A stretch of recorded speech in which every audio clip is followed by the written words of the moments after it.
Hello friends. তো একটা নতুন খবর, আমাদের বলিউডের সুপারস্টার সেলিব্রিটি যে এখন বিজেপির বড় সাংসদ হয়েছে, তাকে আগামীকাল চণ্ডীগড় এয়ারপোর্ট থেকে সে হয়তো দিল্লি যাচ্ছিল। সেই এয়ারপোর্টে একজন সিআরপির জওয়ান, একটা মহিলা জওয়ান আর কি, সে এক থাপ্পড় দিয়ে চড় মেরেছে। সবাই শুনেছেন, পুরো বিশ্ব জানে খবরটা। তো ভাবেন মেয়েটার কত ক্ষমতা, ভাবতে হবে মেয়েটার কত দম আছে, দেখেছেন? সেই লেভেলের দম আছে, সেই লেভেলের দম।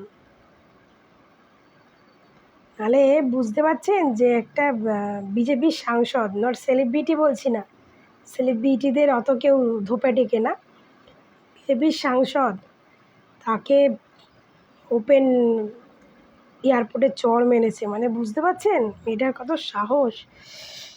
আর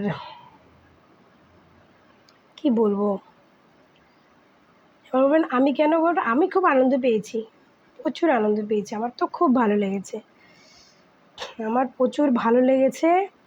সে ভালো লাগার কারণটা আমি তো আপনাদেরকে বলছি, ভালো লাগার কি কারণ।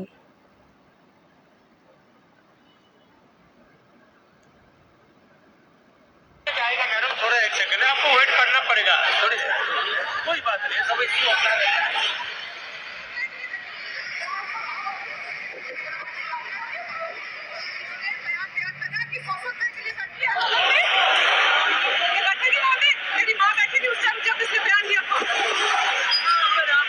দাবাং দাবাং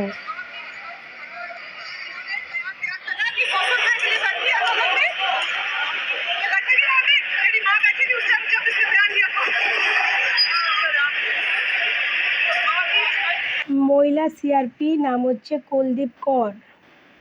তো এই মহিলাটা হচ্ছে সেই জয় জওয়ান জয় কিষান বলে একটা কোনো হয়েছিল, সেইখানে সবাই অনেক ধর্নায় বসেছিল, জয় জওয়ান জয় কিষান বলে কিছু একটা হয়েছিল, তত জানি না, বাট যেটুকু পড়লাম আর কি, সেইখানে ধর্নায় বসেছিল। তার মধ্যে ওর মা ছিল, মেয়েটার মা ছিল, এই মহিলা জওয়ান মানে কুলদীপ করের মা ছিল, যে কঙ্গনাকে থাপ্পড় মেরেছে। তো সেই ধর্নায় বসাটাকে নিয়ে কঙ্গনা রানাউত একটা বাজে কথা বলেছিল, যে এদেরকে 100 টাকা দিলেই মানে বসে আর কি, এরকম আর কি, 100 টাকা দিলেই বসে, এরকম একটা কোনো কথা বলেছিল।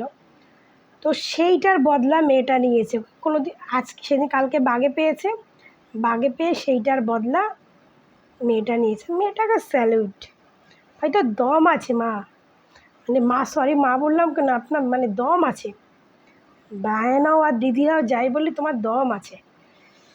आपके बात का आपका बहुत आपका सैल्यूट है, सैल्यूट। तो इस लड़की को এর কি হবে জানি না, বাট এর বড় জওয়ান, এর বড় সিআরপির একজন কর্মী, এও কর্মী। তো এর মাকে বলেছিল বলে এর খারাপ লেগেছিল, তার জন্য সেই বদলাটা কালকে নিয়েছে। তো কঙ্গনা রানাউত একজন বিজেপির সাংসদ, তো কিছু তো একটা হবে। এবার আমি কেন ভালো লাগলো আমার কথাটা শুনে, এই জন্যই, এই কঙ্গনা রানাউত একটা সময় ছিল আমাদের এই পশ্চিমবাংলার মুখ্যমন্ত্রী,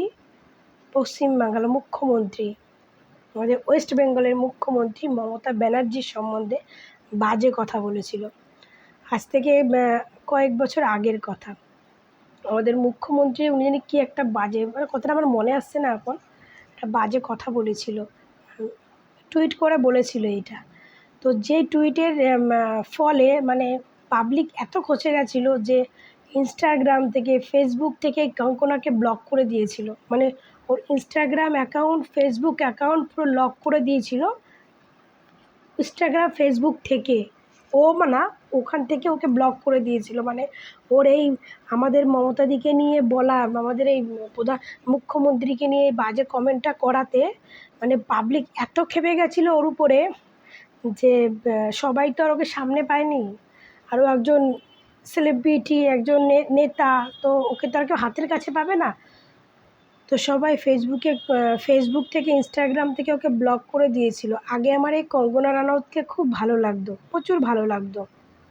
অনেক সিনেমা দেখেছি, খুব ভালো লাগতো। খুব সুশান্ত সিং রাজপুত মরে যাওয়ার পরে ওর হয়ে খুব দাঁড়িয়েছিল, খুব পাবলিককে বলেছিল বলিউডের সম্বন্ধে। তখন খুব ভালো ভালো লাগতো যে মেয়েটা খুব লড়াকু মেয়ে। তো যখন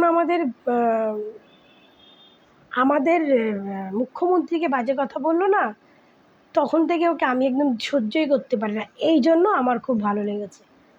স্যালুট তোমাকে, তুমি থাপ্পড় মেরে আর একটা থাপ্পড় মারলে আরও ভালো হতো।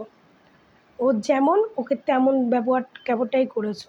আমাদের মুখ্যমন্ত্রীও বাজে কথা বলেছিল না, ভাবো ওটাই আমি ওর মধ্যে ঢুকে ওই থাপ্পড়টার জবাবটা দিয়ে দিয়েছি।